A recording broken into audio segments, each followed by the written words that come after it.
Noticias 24. Vamos.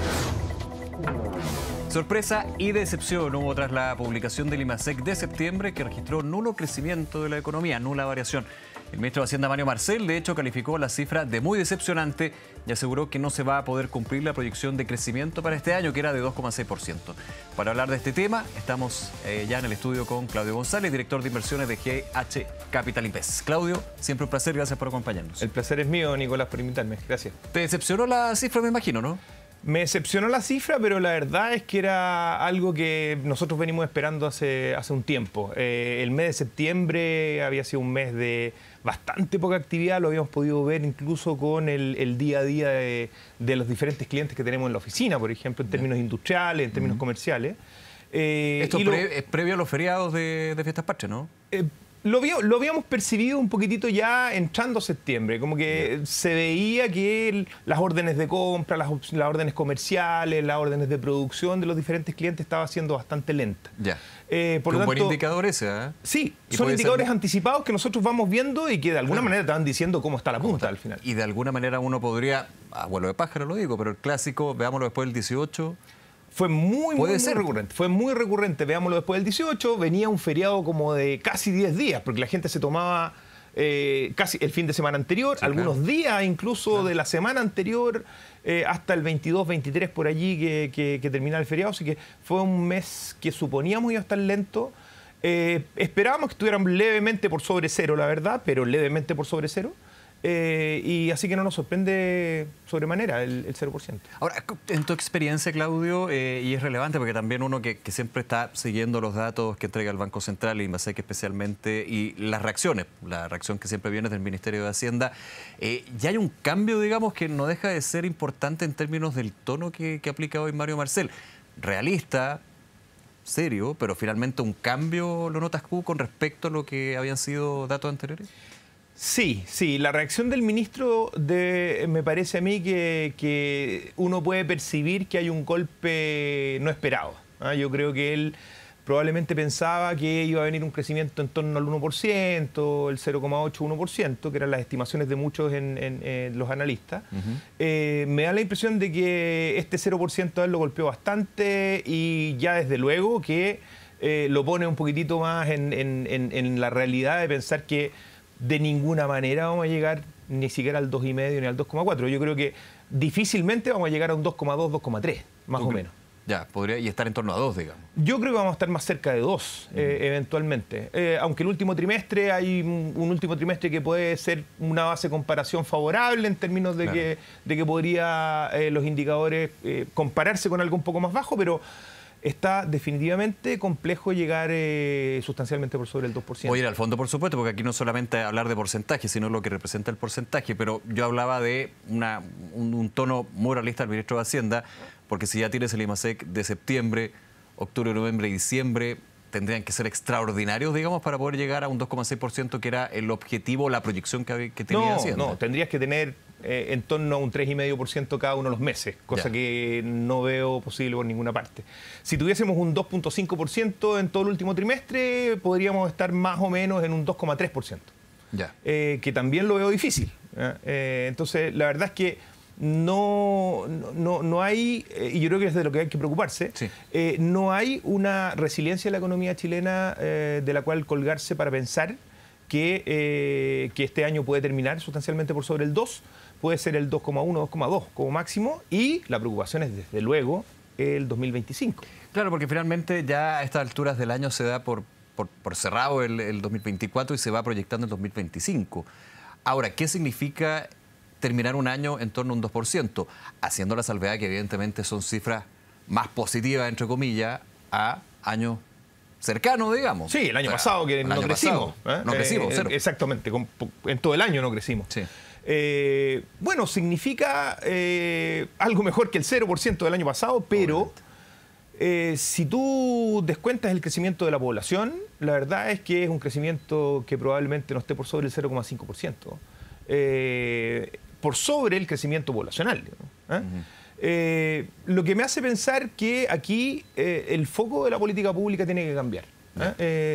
Podemos discutirlo más en detalle, pero más allá de los números, como tú decías, la preocupación no puede ser si estamos creciendo un 0,2% más o un 0,2% menos cada mes. Tiene que ser en cómo volvemos a crear las bases para crecer un 5% al año, ¿verdad? Y no eventualmente contentarnos con un 2,2% este año versus un 0% en 2023, que me parece que es absolutamente pobre para una economía como la chilena. Ahora, ¿qué factores han incidido en este débil crecimiento este año? Bueno, desde luego la inversión. No tenemos inversión. Allí tenemos un problema básico que de no solucionarse adecuadamente nos va a acompañar en el largo plazo y va a definir, ojo, no solo nos va a acompañar, sino que va a definir el largo plazo. El problema de no tener inversión es que te achica la caja, te achica el camino, ¿cierto? La vía por la cual vas y no te permite agrandar la vía y tener más velocidad. Y desde luego que detrás de la inversión está la capacidad de ahorro. O sea, si no somos capaces de ahorrar más de lo que estamos ahorrando hoy día como economía en general, no vamos a poder incrementar la capacidad de invertir y eso va a decantar en lo que ya tenemos en términos de aumento de desempleo, aumento de empleo informal y crecimientos del PIB y del IMASEC mensualmente que son muy pobres. Ahora, en la visión que ustedes tienen, muchos dicen la inversión está estancada. ¿Es tan así? Porque claro, han habido también anuncios de proyectos, anuncios de inversiones grandes por parte de compañías, pero claro, para lo que puede ser sostener todo un año en términos de la inversión, pareciera que, claro, te hago la pregunta, perdona, me alargué, pero ¿estamos estancados en inversión? Esto se viene arrastrando desde hace años también. ¿Cómo medir eso? Sí, mira, déjame ponerlo en términos más globales, ya, que uno lo va a poder entender. Yo sé que son números grandes, pero uno lo va a poder entender quizá un poco más desde la globalidad. Porque muchas veces cuando se habla de que viene una compañía que va a invertir 5.000 millones de dólares, como que todo el mundo celebra, digamos. Pero 5.000 millones de dólares para el aumento de stock de capital que necesitamos no es una cifra decidora respecto de nuestra capacidad futura. Déjame ponerlo en contexto.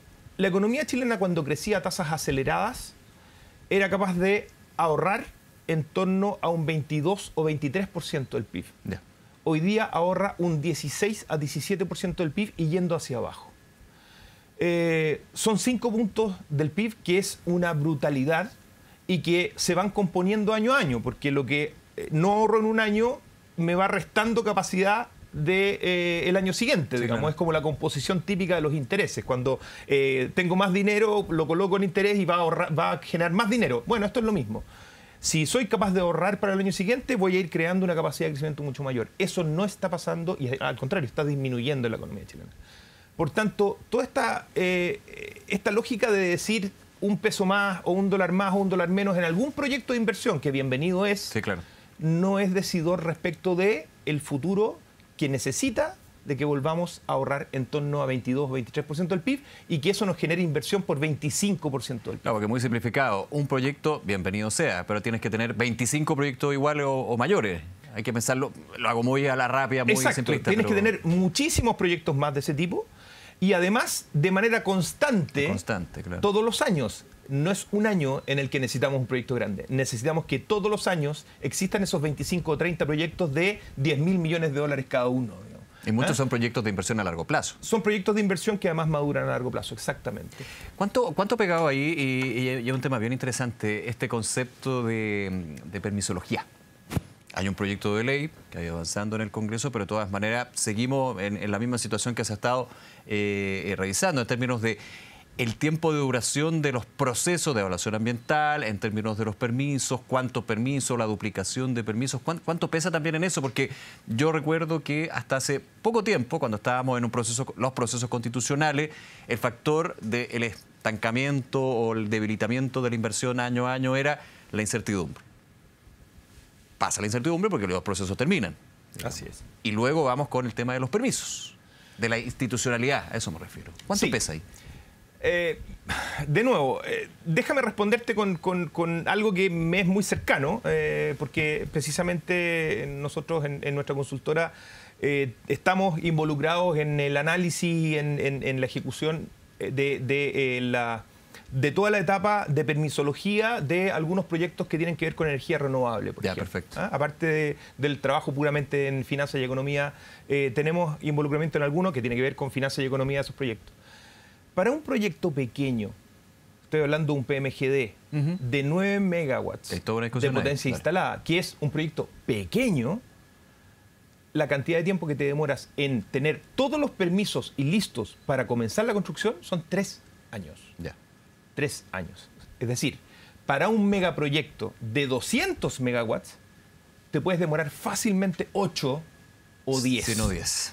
Un proyecto de desalinización de agua, 12 años. Es decir, es absolutamente loco, absolutamente insano pensar en que con este tipo de estructura burocrática de definición de permisología en Chile podemos avanzar.